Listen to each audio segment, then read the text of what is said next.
দুজন ব্যক্তির ঘটনা পড়লাম। একজন ব্যক্তি প্রচণ্ড রকম আবেদ, প্রচুর ইবাদত করে। আপনারা জানেন ইবলিসও কিন্তু আবেদ ছিল, ইবলিস কিন্তু প্রচুর ইবাদত করেছে।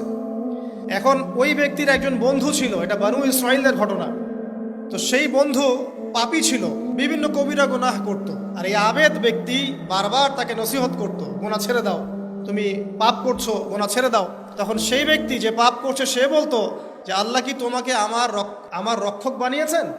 আল্লাহ কি তোমাকে আমার উপর দারোগা বানিয়েছেন? আমাকে আল্লাহর হাতে ছেড়ে দাও, আমাকে নসিহত করতে শোনা। একদিন এই আবেদ ব্যক্তি তার বন্ধুকে একটা জঘন্য পাপ করতে দেখল, এমন একটা পাপ যেটা দেখে তার মনে ধারণা আসলো এটা চরম জঘন্য একটা কাজ। তখন সে মুখ ফসকে বলে ফেলল যে আল্লাহ তোকে আর মাফ করবে না, আল্লাহ তোকে জান্নাত দিবে না। আল্লাহ রাব্বুল আলামিন মালাকুল মউতকে এই দুজনের কাছে পাঠালেন, দুজনের রূহকে কবজ করা হলো। এবার আল্লাহ পাক তার সামনে তাদেরকে উপস্থাপন করে বললেন যে তোমাকে আমার রহমত সম্পর্কে কে গ্যারান্টি দিয়েছে যে আমি কাউকে রহমত করব কি করব না? যাও, আমি তোমাকে জাহান্নামে পাঠালাম, ওই ব্যক্তি যে আমার রহমত প্রত্যাশা করেছে আমি তাকে জান্নাত দিয়ে দিলাম। দেখুন, এই হাদিসটা শুনলে মনে হয় বাহ্যিক হয়তো বা মুখের একটা কথার কারণেই সে জাহান্নামে চলে গেল। আসলে বিষয়টা এমন নয়। বিষয়টা আমি আপনাকে বোঝাচ্ছি। বিষয়টা হচ্ছে ইবলিসের মতো। ইবলিস কিন্তু শুধু মন থেকেই বলেনি যে খলাকতানি মিন নার ওয়া খলাকতাহু মিন তিন, আমি কেন তাকে সেজদা করব আদমকে? আদম তো মাটির তৈরি আর আমি তো আগুনের তৈরি।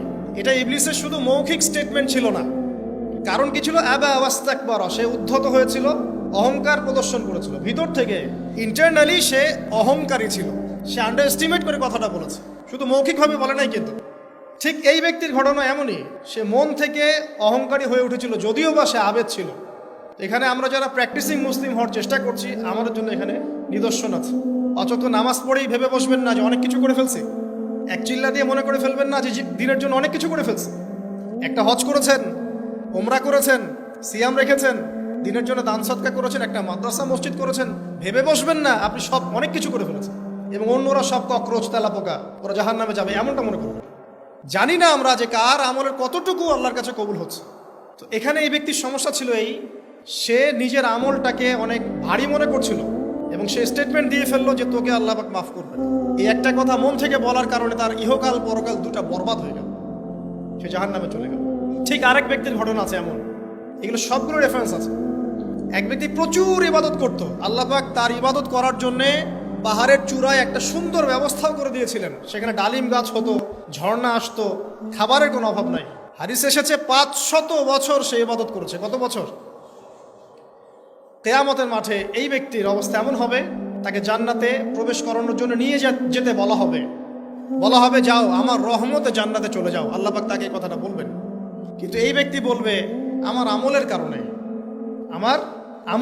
আল্লাহ পাক বলবেন আমার রহমতে জান্নাতে চলে যাও। ব্যক্তি বলবে আমার আমলের কারণে। আল্লাহ রাব্বুল আলামিন তখন তাকে দেওয়া সমস্ত নেয়ামতগুলোকে এক পাল্লায় করবেন আর তার সমস্ত আমলকে আরেক পাল্লায় করবেন। তারপর দেখা যাবে আল্লাহর সমস্ত নেয়ামত তার একটা চোখের সমান হয় নাই। কথা কি বুঝতে পারছেন?